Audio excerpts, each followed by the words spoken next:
Bonjour, bienvenue à tous pour cette deuxième table ronde dans le cadre du VR Jam, dans le festival de la mêlée numérique.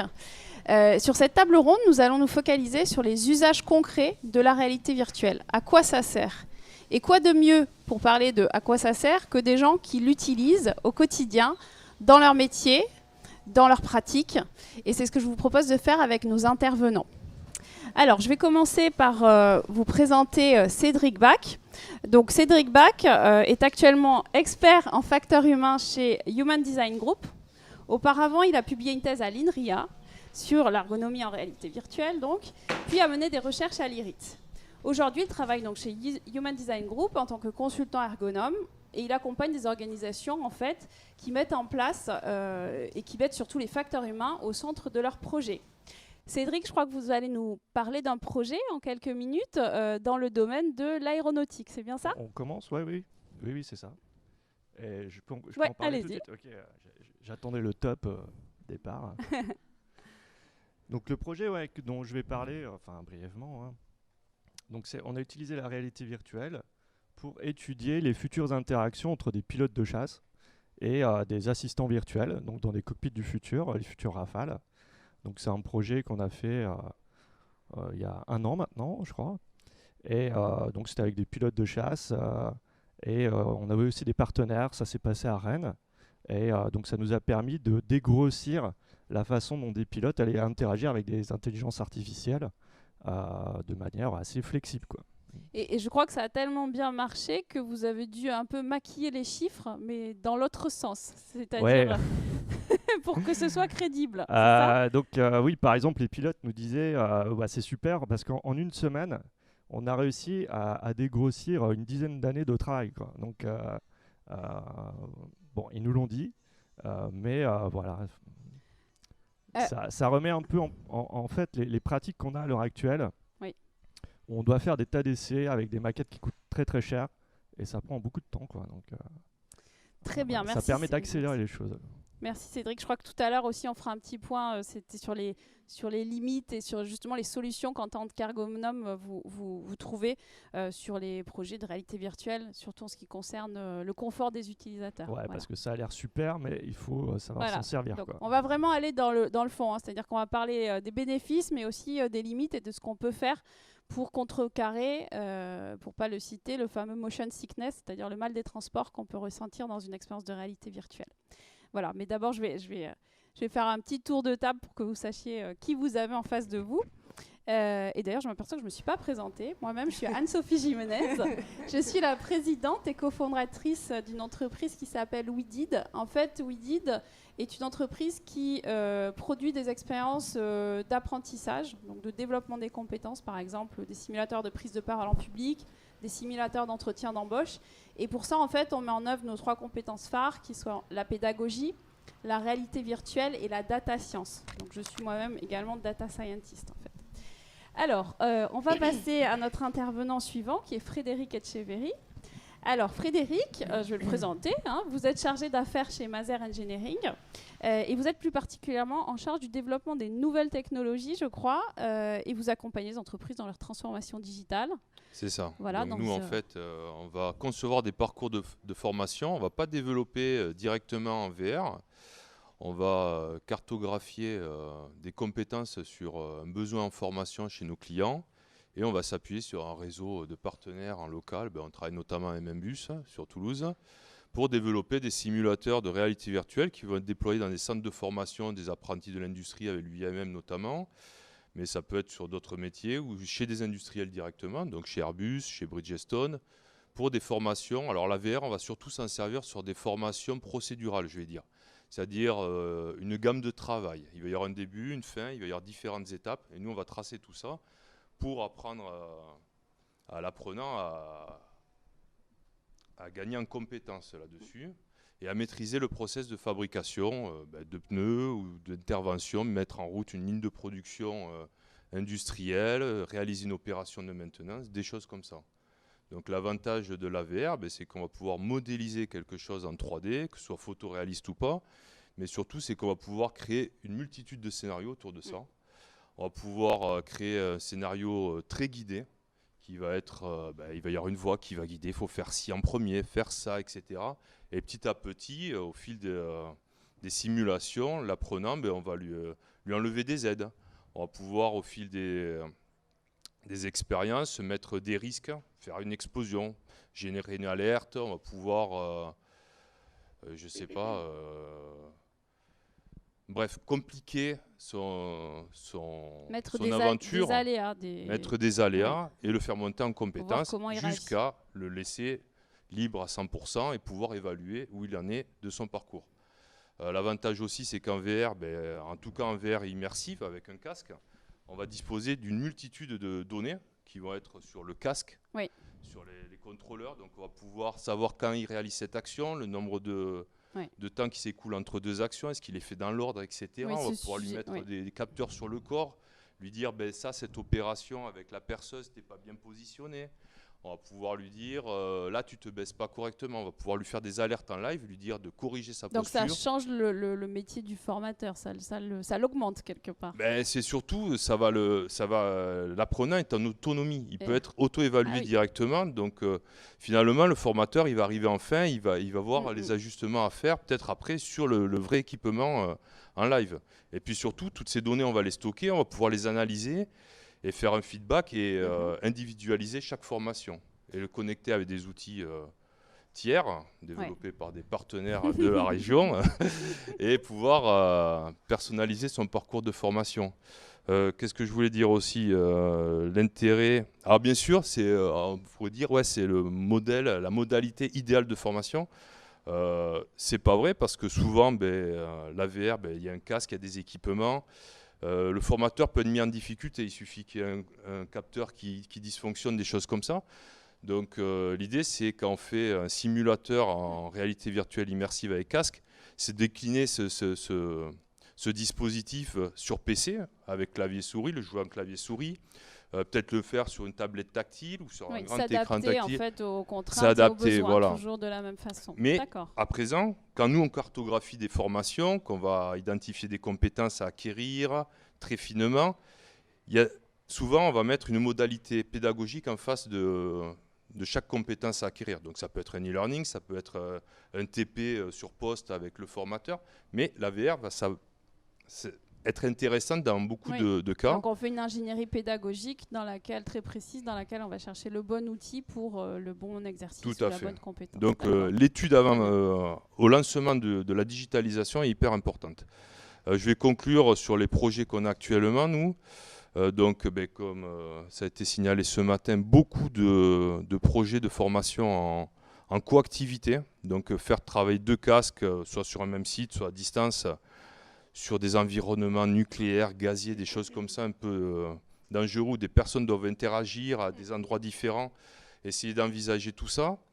On a un projet avec un campus chez un fabricant de pneus. Pareil, l'idée c'est que dans son campus de formation, on vienne un peu instrumentaliser des postes, des simulateurs qui ont été recréés à l'échelle 1, avec des dispositifs qui sont issus de la réalité virtuelle. Donc mettre des capteurs HTC, mettre des casques connectés à ça, pour essayer d'analyser le geste que réalise la personne, mettre un profilomètre, outillé avec un profilomètre qui vient faire un scan 3D de sa réalisation, que là aussi l'apprenant il soit en autonomie et qu'il soit évalué de suite. Et ça, ces outils pourront être peut-être demain être déployés en prod. Donc ça, c'est intéressant dans les centres de formation de se dire... Et justement, peut-être pour donner une idée à la salle de la volumétrie des apprenants que vous avez exposés à vos dispositifs de réalité virtuelle. Alors aujourd'hui, les simulateurs qu'on a développés à MMBus sont déployés dans tous les CFAI de France et de Navarre. Donc je ne sais pas combien ça représente de personnes, mais ça fait du volume. Mais aujourd'hui, les industriels s'y intéressent. Ça fait combien de temps? Peut-être depuis combien de temps? Alors nous, on est passé d'époque à vraiment à l'expérimentation depuis 4 ans, je vais dire. Ouais, d'accord. Ça fait 4 ans que c'est vraiment déployé. On a un vrai retour d'expérience. Ça, c'est très intéressant parce qu'effectivement, on a vu beaucoup de POC, on l'a dit à plusieurs reprises ce matin.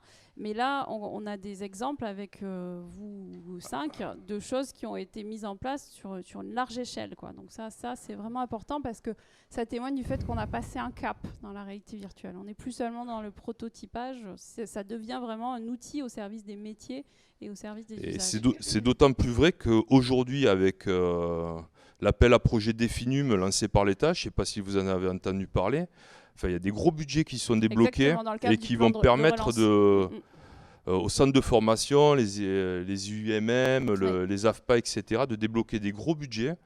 Et là, pour le coup, je pense que ça peut ruisseler sur la région Occitanie et faire travailler les entreprises d'Occitanie, mais entre nous, en synergie, et ça, c'est très intéressant. Très bien, merci.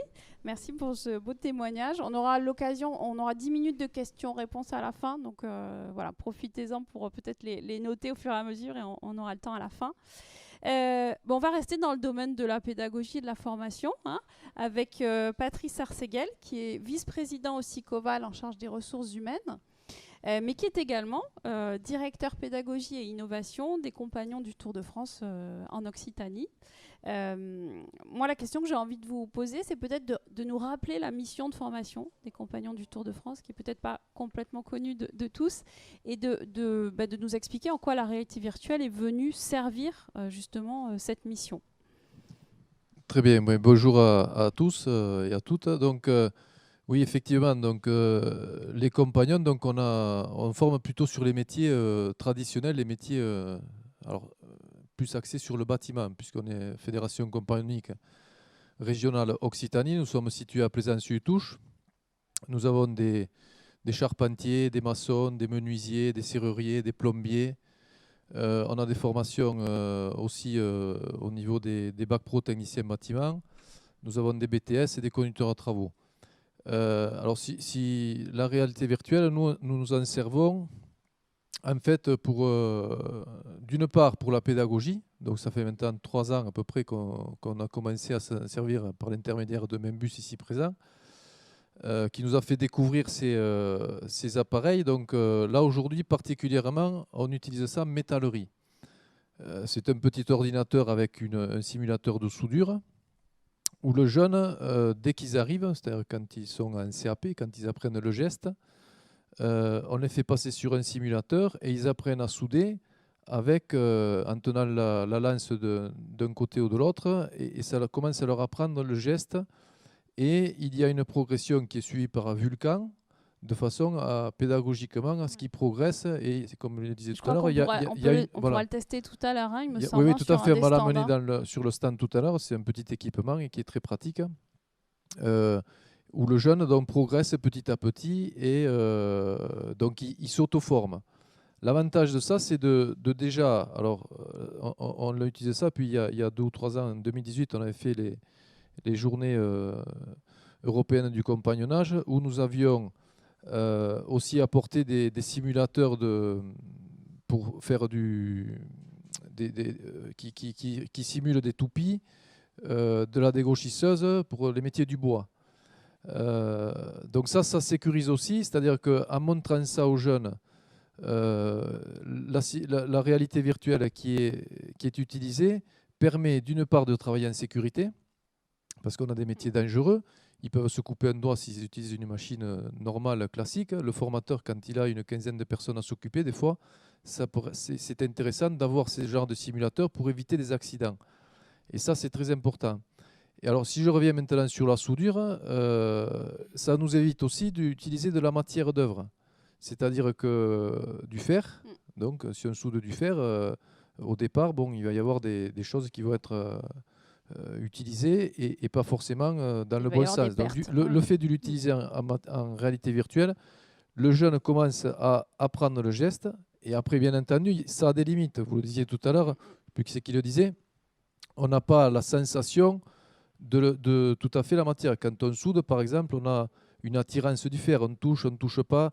Enfin, il y a le geste. Bon, ça, on ne le sent pas encore tout à fait. Donc, il y a des progrès à faire. Je pense que, notamment si je regarde sur la dégauchisseuse et la raboteuse qui était aussi fournie en 2018, là, il y a des vibrations qui sont faites. Il y a un retour de force. Il y a le bruit.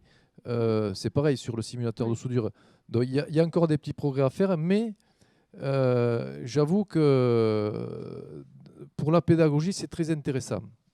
très intéressant, et aussi pour le développement durable, puisqu'on économise de la matière. Même si on utilise un peu d'électricité, c'est quand même bien moindre que si on soude. Tout à fait. Je crois que vous me disiez aussi, vous parliez de l'attractivité des métiers. Alors, tout à fait. Alors, on l'utilise aussi sur des forums des métiers, parce que nos métiers sont en déficit d'image. On a du mal à recruter, pourtant il y a beaucoup d'emplois dans nos métiers. Et quand on montre effectivement ce genre de produit aux jeunes, qui l'assimilent à des jeux quelquefois, quand on les fait essayer, on les accroche d'une manière qu'on ne les aurait pas accrochés en fait si on leur montrait le vrai outil. Juste un kakémono, je crois que vous m'avez dit. Voilà, ça leur fait moins peur, donc on les attire un petit peu. Ils essayent, et après, bien sûr, ils ont la réalité du métier après, mais ça vient après, mais c'est une porte d'entrée pour nous. Et je pense que on sera sur au MIT, là, au salon Travail, Emploi, Formation la semaine prochaine, où on aura aussi des casques virtuels, puisqu'on l'utilise aussi avec les bars professionnels, des dessinateurs projeteurs en fait, Oui. qui dessinent sur du BIM. Oui. Et quand ils dessinent, en fait, ils dessinent aussi sur un écran en 3D ou en 2D, mais quand ils dessinent en 3D, quand on voit sur un écran il est plat.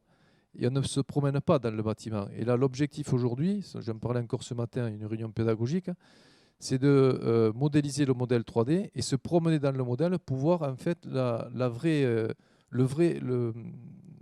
qu'ils auront modélisé, ou la maison qu'ils auront modélisée, ou le bâtiment qu'ils auront modélisé.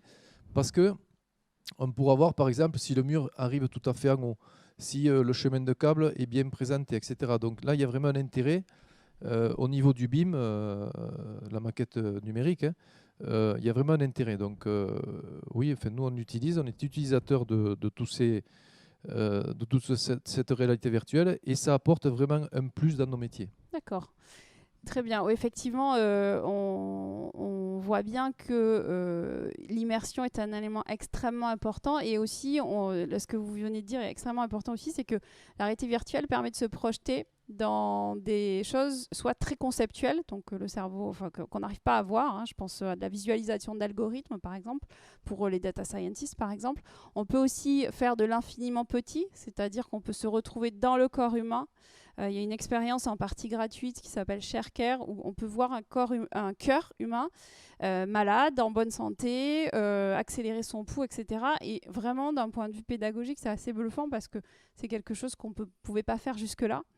Et on peut aussi faire du fast forward, c'est-à-dire une avance rapide, comme avant sur les magnétoscopes, pour, par exemple, là, nous, on travaille sur un sujet qui est les métiers de la taille de la vigne. Et ce qui est compliqué quand on taille un cep de vigne, c'est qu'on ne peut pas visualiser l'impact de cette taille, puisque, par définition, il va arriver 1 an après avec le cycle de la vigne.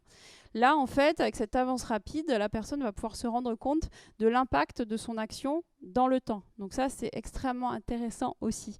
Alors, après ces témoignages sur la pédagogie, on va explorer aussi une autre partie du cerveau humain, finalement, celui qui a besoin de s'évader, celui qui a besoin de créativité, d'aller dans des mondes imaginaires, de vivre des expériences différentes.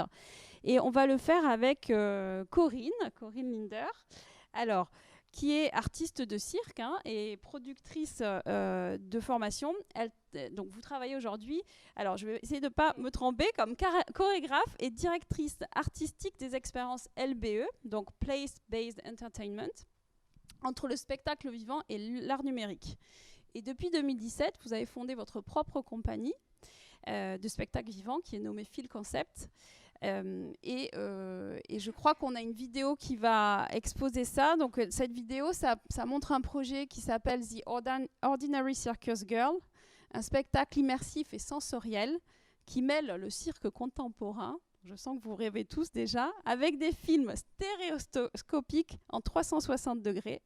Cette création a été primée du prix SACD 2020 multi-écran. Et je vais laisser la place à la vidéo qui sera beaucoup plus explicite que moi, n'en doutez pas.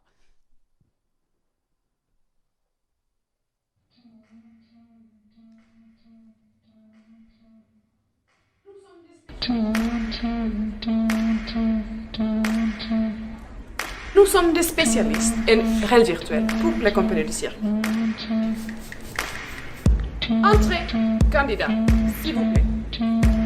8, 7, 6, 5, 4, 3, 2, 1, terminé. Placez-vous à côté d'une chaise et ne touchez pas au matériel, s'il vous plaît.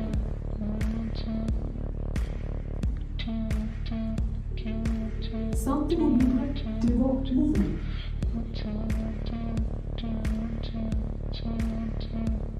Ouais, regarde, très bon. Ça, tu vois, ça c'est ton matos. Hein, c'est ton agrès, c'est avec ça que tu vas travailler. Alors, allez au bout.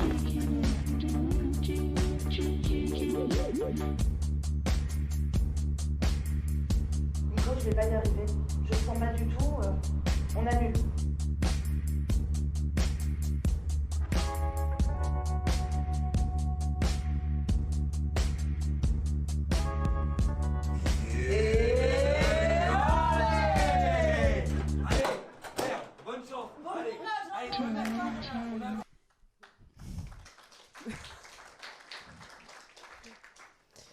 Bonjour à tout le monde, je suis ravie d'être là. J'ai un petit accent qui vient de Finlande, donc si vous ne comprenez rien, c'est totalement normal. Donc un petit mot peut-être sur le spectacle. Vous comme public, en fait on imagine un futur un peu dystopique. Comment ça s'appelle en français? Dystopique, voilà, merci. Où le public, on va dire, il vient dans ce monde où le compagnie de cirque utilise le réel virtuel pour leur audition. Et du coup, le public va alterner à la fois dans le réel virtuel et à la fois dans le réel, donc devant le réel spectacle. Et petit à petit, il comprend qu'ils sont là pour une audition pour être artiste de cirque aérien. Et il devient artiste de cirque aérien petit à petit. Notamment à la fin, on voit les gens sur une vraie trapèze et ils sont virtuellement 10 mètres du sol. Donc on a vraiment cette sensation de peur de cet endroit inaccessible dans le monde réel. À la base, je suis artiste aérien. J'ai eu un accident qui a fait que je ne pouvais plus exercer mon métier. Et quand je rencontrais le réel virtuel 2016, donc c'est vraiment le début de réel virtuel, j'ai vu une opportunité et surtout une envie de donner mon place sur scène au public et de continuer mes recherches dans la passion de casser les quatre murs, de créer des formats hybrides qui mélangent vraiment le spectacle vivant, mais avec tout type de forme artistique. Et souvent, j'utilise le numérique pour, comme toujours dans le spectacle, d'augmenter des choses qu'on ne pouvait pas faire dans le monde réel. C'est-à-dire que la lumière, le son a toujours été là dès le début. C'est une immersion dans le spectacle. Aujourd'hui, on utilise de nouvelles technologies qui nous donnent une possibilité d'aller plus loin dans l'immersion, dans l'imaginaire au public. Et on voit j'ai bien une que autre... c'est l'hybridation qui est vraiment aussi le point commun. Hein, quand vous dites il faut mélanger les choses entre le vivant, l'immersif, on le retrouve tout à l'heure dans ce qu'on disait sur la formation. Ça suffit pas la réalité virtuelle, il faut aussi à un moment passer à l'action. Ça, c'est ce qui nous a intéressé dans le témoignage de Corinne, c'est que parfois on est un peu trop collé à la réalité, même en réalité virtuelle, et on essaye de reproduire des choses qui existent déjà et de s'y projeter.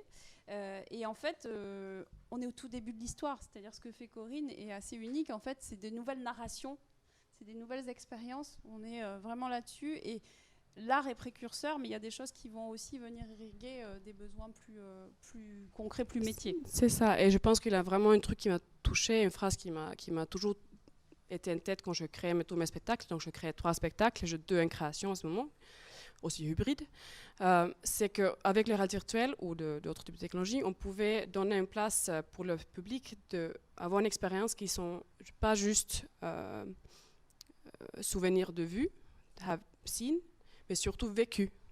C'est-à-dire c'est une place comme un physique d'être dans. En fait, tu mets les gens aveugles, donc forcément tes autres sens vont être réveillés. Donc en fait, dans l'experience design, il faut qu'on, justement dans la narration, comment mettre les gens à l'aise au début, comment le onboarding et offboarding, c'est hyper important. Comment trouver ces nouvelles codes. Quand tu vas au cinéma, tu sais que tu as 10 minutes de pub, que la lumière va s'attendre, que les gens mangent popcorn et ça va déranger ton voisin et c'est chiant. Et quand tu vas avoir un spectacle, mais il a d'autres types de rideaux, etc. Et là, en fait, on a rendu compte qu'il faut créer ces nouvelles jeux, on va dire, entre guillemets, de nouvelles règles pour le public, qu'ils sont à l'aise. On ne va pas juste mettre les gens dans un casque, ils sont ces sacs là-bas, ils ne savent pas si c'est gardé ou pas, ils sont aveugles, donc tu ne sais pas si quelqu'un qui marche là-bas, tu n'es pas vraiment là. Donc comment, et je pense que ça, c'est la force dans le spectacle vivant, comment lire un corps et comment mettre le corps et les autres sens en valeur, et ça peut être dans tout le métier, quand tu mets un casque, comment faire l'experience design, pas juste pour le visuel et le pratique, mais aussi pour l'expérience totale de physique, de sensoriel. Oui, tout à fait. Parce que dans la réalité virtuelle, en fait, quand on regarde un cerveau qui est en train de vivre une expérience de réalité virtuelle, en fait, c'est complètement différent d'un cerveau qui va regarder une vidéo. Il y a beaucoup plus de zones du cerveau qui sont activées, puisqu'en fait, c'est l'esprit, mais aussi c'est le corps qui est mobilisé. Et donc, ça a plein d'impacts en termes d'apprentissage, notamment, et de mémorisation. La mémorisation se fait plus facilement, elle est plus pérenne. On a aussi un sentiment de confiance qui va venir s'installer, ce qui est très utile dans l'apprentissage notamment. Mais effectivement, les enseignements du monde de l'art nous aident à comprendre encore mieux le fonctionnement du cerveau. Alors, on parle de public, on a parlé de difficultés aussi d'accès. Je pense que le témoignage de Florence Brachet-Champsaur va venir vous éclairer d'un autre point de vue, parce qu'on va parler d'un public très particulier et d'un sujet qui nous concerne tous. Donc Florence, vous êtes docteur en histoire et diplômée de l'école de commerce de Lyon, EM Lyon. Vous avez travaillé pendant 8 années au sein du groupe LVMH pour la maison de couture Givenchy, puis au sein des Galeries Lafayette à la direction du patrimoine et du mécénat. Et depuis 2018, vous avez rejoint la SNCF. Donc, je ne vais pas vous présenter l'entreprise, vous la connaissez. Mais par contre, vous ne savez peut-être pas qu'au sein de la SNCF, il y a un département patrimoine et mécénat que Florence a créé. Et depuis cette création, vous vous attachez à développer un programme de valorisation du patrimoine, un sujet qui nous importe tous de plus en plus, par l'innovation. Donc on met patrimoine et innovation, c'est pas forcément toujours évident. Alors ça, c'est super intéressant. Et donc vous venez nous parler aujourd'hui de votre partenariat avec l'incubateur du patrimoine et avec la start-up Lumine. Voilà. Merci Anne-Sophie. Effectivement, vous l'avez bien introduit et bien résumé, puisque quand je suis arrivée à la SNCF, donc il y a une entreprise que j'ai découverte pour développer ce service, j'ai tout de suite été frappée de ce qu'on pourrait appeler un oxymore et ce rapprochement entre patrimoine et innovation, puisqu'à la SNCF, on arrive tout de suite dans un environnement qui est extrêmement innovant. C'est à la fois une histoire d'innovation, tout le chemin de fer depuis le 19e siècle, mais c'est une entreprise qui est également extrêmement innovante dans ses process. Là, on vient de fêter les 40 ans du TGV. Donc, comment se saisir de la question du patrimoine et aussi comment embarquer à la fois en interne, mais aussi les publics autour de ce sujet. Et la solution qui a été apportée, effectivement, c'est de signer ce partenariat avec le Centre des Monuments Nationaux, le CMN, qui est aussi un acteur public comme nous, qui est un acteur majeur du patrimoine national, qui est partout en France et qui est aussi pionnier du numérique. Mais c'est un pur player du patrimoine, à la différence de la SNCF, qui est dans la mobilité. Et donc, ce partenariat au sein de l'incubateur du patrimoine nous a permis de constituer une promo de start-up, de 3 start-up, pour les inviter à expérimenter sur des terrains SNCF des solutions innovantes de valorisation du patrimoine, avec en tête aussi l'idée de renouveler l'expérience avec les publics, de créer de nouvelles expériences et de rendre le patrimoine plus accessible. Donc ça, c'était vraiment le fil rouge. Et sur les 3 startups, donc Tipsme, Blumenlab et Lumine, on a effectivement 2 startups qui utilisent la réalité virtuelle. Alors là, aujourd'hui, on va faire un focus plus particulièrement sur Lumine, et je crois que ça va rejoindre aussi ce dont on vient de parler, la façon dont on stimule le cerveau, la mémoire, puisqu'avec Lumine, on a réalisé une expérimentation ici en Occitanie, aussi avec le 574, les équipes sur place de SNCF qui nous ont accompagnés, et donc pour faire vivre un voyage immersif à bord du train jaune, Alors je ne sais pas si vous, comme on est en Occitanie, peut-être qu'on a plus de monde qui connaît le train jaune, mais sinon c'est vrai que c'est un train historique extraordinaire qui parcourt 62 km de ligne dans un paysage assez fascinant qui traverse des ouvrages d'art incroyables, mais c'est pas toujours facile d'y aller, tout le monde peut pas y aller, et donc comment rendre ce voyage accessible. Et là où on est allé plus loin avec Lumine, c'est que c'est une start-up qui a été créée en 2019 et dont l'objet social, le projet, est de développer des expériences immersives à destination des EHPAD, donc des personnes âgées, des handicapés également, mais principalement des résidents des EHPAD, puisqu'ils sont présents dans 250 établissements. Donc là aussi, on a une échelle assez importante. Et donc, c'est une expérience en VR avec aussi une dimension collective, c'est ce qui est intéressant, puisque c'est des groupes de 3 à 5 résidents qui vont être équipés du casque et qui vont vivre ce voyage, mais qui sont accompagnés par un médiateur spécialisé qui fait une introduction, qui justement leur explique aussi ce qui va se passer. Et puis à la fin de l'expérience, et c'est là aussi qu'il y a une dimension thérapeutique, on est vraiment dans ces traitements aussi non médicamenteux, des maladies d'Alzheimer, du travail sur la mémoire. Donc à la fin de l'expérience, il y a aussi un quiz, donc des questions avec plusieurs niveaux pour s'adapter au public, mais qui permettent de stimuler la mémoire et de faire en sorte que ce soit à la fois une expérience d'évasion pour un public qui dit empêché et qui ne peut pas sortir et qui donc va avoir la possibilité de voyager, mais qu'on retrouve aussi cette dimension thérapeutique. Voilà, donc là on a réussi cette jonction entre patrimoine et innovation, une innovation sociale. Et voilà, et on en est tous très fiers parce que ça a vraiment permis d'embarquer aussi une communauté en interne autour de ce projet qui va sans doute d'ailleurs faire des petits. Et là, on commence à peine à déployer puisqu'on a présenté la solution le 8 juillet, c'était le Demo Day de la promo. Et donc, elle commence à être déployée dans les établissements. Mais on a déjà d'autres projets avec Lumine. D'accord. Et enfin, moi, moi, je vous invite tous à aller sur le site de Lumine parce qu'il y a des vidéos, effectivement, de ce qui se passe. Et on voit que... Parce qu'on a l'impression que quand on met un casque, on se coupe du monde, qu'on n'est plus en interaction sociale. Vous verrez qu'avec la réalité virtuelle, au contraire, on peut créer du lien. Moi, c'est ce que j'ai vécu quand je travaillais chez Orange. J'avais développé un simulateur de prise de parole en public. Et des formateurs qui, au début, regardaient ça un peu comme le diable, en mode ça va venir me remplacer, j'aurai plus de métier. En fait, au contraire, ils ont trouvé un outil supplémentaire pour finalement se remettre en contact avec des apprenants qu'ils avaient un peu perdus. Parce que à l'époque, chez Orange, la formation, c'était souvent on enferme des gens pendant 4 heures dans une salle, on a 200 slides et puis on essaye de les ingurgiter dans le cerveau. Et c'est bizarre, ça marche pas. Mais voilà, c'était la pratique la plus courante. Et il y a des formateurs qui ont redonné en quelque sorte des lettres de noblesse à leur métier grâce à la technologie. Donc d'ailleurs, elle est visible, l'expérience sur le stand. Vous pouvez faire l'expérience d'un voyage à bord du train jaune. Je pense qu'il va y avoir la queue tout à l'heure. C'est une dizaine de minutes. D'accord. Moi, je vous propose qu'on passe aux questions de la salle, même si j'en ai, moi, plein, mais je pense que la parole va être un peu à vous, ça sera mieux.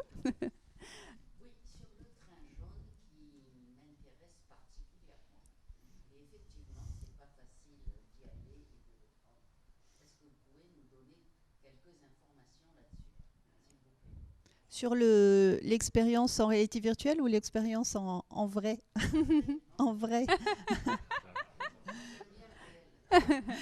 Et donc le train jaune, vous pouvez le prendre à Villefranche de Conflans. Il va jusqu'à la Tour de Carol. Donc en fait, on peut de Toulouse, on peut y accéder des deux, de ces deux côtés. C'est un train en fait qui fait partie des dessertes TER de la région Occitanie. Donc c'est des dessertes régulières plusieurs fois par jour toute l'année. Avec bien sûr des paysages qui évoluent aussi en fonction des saisons, puisque en hiver, et d'ailleurs il y a un comment ça s'appelle, pour enlever la neige, j'arrive pas à retrouver le mot, un chasse-neige, merci.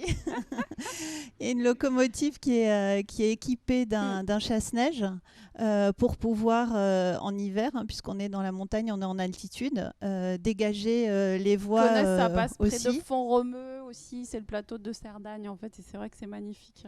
Oui, il y a pas mal de départs aussi de randonnée. Enfin, je pense que les gens le prennent aussi tout à fait. Pour ces questions touristiques. Alors, on va prendre une première question ici, puis j'ai bien noté la vôtre, monsieur. Bonjour, je m'appelle Clément Higonnet, j'ai moi-même une entreprise pour la navigation intérieure des bâtiments. En fait, je suis assez surprise dans les témoignages que j'entends, et c'est une question que je me pose, c'est est-ce que pour l'accès aux différentes applications que vous avez, l'accès à un large public, vous avez aussi pensé et vous êtes focalisé sur le fait avec un simple téléphone, voire même des écouteurs de baladeurs, pouvoir rendre vos expériences ou les apprentissages accessibles, sans avoir forcément à utiliser un casque complet, cher, et pas toujours facile d'accès à tout le monde. Oui, il y a 4 ans maintenant, nous avions développé une entreprise qui est sur la Beige, avec le téléphone et un casque où on glisse le téléphone à l'intérieur. La visite de nos nouveaux locaux, c'est-à-dire qu'on a des locaux qui sont à Plaisance-sur Touche, donc on avait photographié en drone toute la partie, tout le bâtiment à l'intérieur et à l'extérieur, et la personne donc se promenait avec le téléphone dans le bâtiment. Donc ça, c'était une expérience qu'on a fait, on l'a longtemps fait, maintenant on l'a un petit peu abandonné, mais ça vaudrait peut-être le coup de s'y repencher. Et la personne pouvait, avant de venir dans notre centre, visiter le centre, les équipements, les ateliers, puisque nous on travaille sur des plateformes qui sont équipées de tout un tas de machines-outils. Ils pouvaient se rendre compte, même dans l'hébergement, puisqu'on a un hébergement, et la restauration, la personne se promenait avec les yeux, il regardait un point fixe avec l'œil, clac, et il se projetait donc dans différents environnements. Mais c'est c'est vrai que c'était une expérience et ça plaisait énormément et ça nous a attiré beaucoup de jeunes aussi. L'année dernière, un site patrimoine.sncf.com qui héberge tous les contenus numériques en fait, de valorisation du patrimoine. Donc on a des podcasts par exemple, mais on a aussi toute une série de visites en réalité virtuelle. Donc on peut visiter la tour de l'horloge, on peut faire une visite à bord d'Orient Express, un bunker qui est sous les voies Gare de l'Est. Et effectivement là on sort des journées européennes du patrimoine et c'était des journées, c'était un programme hybride avec un volet numérique qui permettait d'accéder à toutes ces expériences, soit sur un PC, soit sur son téléphone, en 360 en fait. La question était vers le questionnaire justement de ne pas avoir de casque virtuel. C'était ça la question. Et d'utiliser le son. C'est dans l'idée de la démocratisation. C'est ça. Ça dépend peut-être de chaque cas particulier. Mais ça dépend de l'usage, oui, tout à fait. Je le dis, c'est quelque chose qui m'a fait rebondir aussi sur la séance d'avant, où j'ai entendu plusieurs fois que c'était une contrainte, le coût du casque, l'accessibilité au matériel, etc. Oui, tout à fait. Ah, oui. Vraiment, ma question était, est-ce que vous avez dépassé ça en essayant d'autres moyens En fait, c'est l'usage qui va dicter le moyen. Donc, effectivement, pour certaines choses, une visite virtuelle sur un écran 2D et une immersion par le son, parce que c'est vrai qu'on ne le dira jamais assez, mais l'immersion se fait énormément par le son aussi. Ça peut suffire, mais dès lors qu'on va être sur des scénarios pédagogiques où il va y avoir besoin d'une forte interaction, déjà on est plus sur de la 3D et plus sur de la vidéo 360. Et l'autre point, c'est que l'immersion est aussi un outil pour le formateur, mais aussi pour le cerveau humain. C'est-à-dire que quand on est immergé, on n'est pas dérangé aussi. C'est ça qui est intéressant. On n'a pas le téléphone qui sonne, on n'a pas quelqu'un qui va rentrer vous interrompre. Donc ça, c'est vrai qu'en tout cas dans la pédagogie, c'est extrêmement important, quoi. Comme je vous disais tout à l'heure, c'est vrai que c'est un frein. Le casque, il faut le mettre, il faut un espace dédié, etc. Il peut y avoir des problèmes techniques. C'est en ça que je disais que quand on envisage un scénario en réalité virtuelle immersive, il faut savoir le décliner sur PC, clavier-souris, pouvoir le jouer en clavier-souris, et sur tablette tactile. Ça, c'est évident. À présent, le smartphone, on pourrait imaginer que oui, puisqu'aujourd'hui, on développe des applications en 3D temps réel qui sont déployées sur des LMS, des plateformes d'apprentissage en ligne, qui sont accessibles sur PC, tablette, smartphone par la force des choses, mais bon, c'est pas hyper ergonomique, quoi, sur un smartphone. Il y a ça aussi. Ouais. Oui, oui. Et puis souvent en entreprise, en plus, c'est le mobile.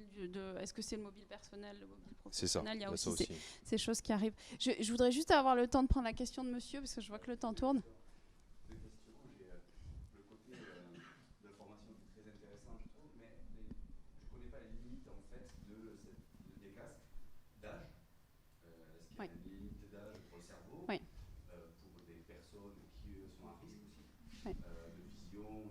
Tout à fait. Ça peut créer des soucis.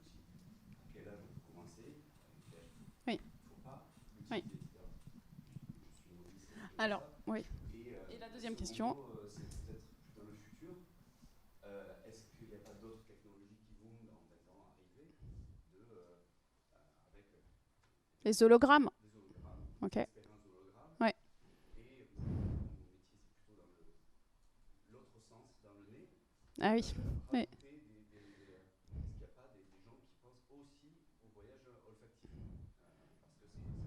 Oui, tout à fait.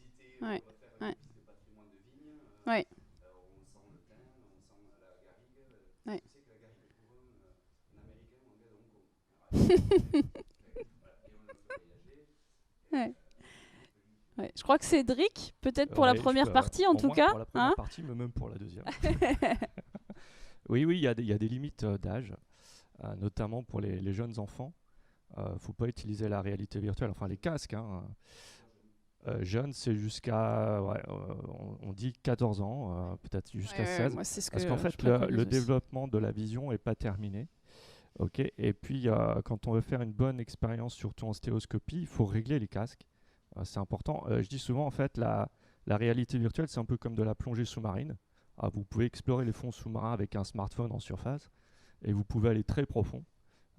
Mais très profond aussi en termes de stimulation du cerveau, etc. La réalité virtuelle, c'est vraiment quelque chose qui est très très puissant. C'est utilisé en médecine, on peut anesthésier des gens avec.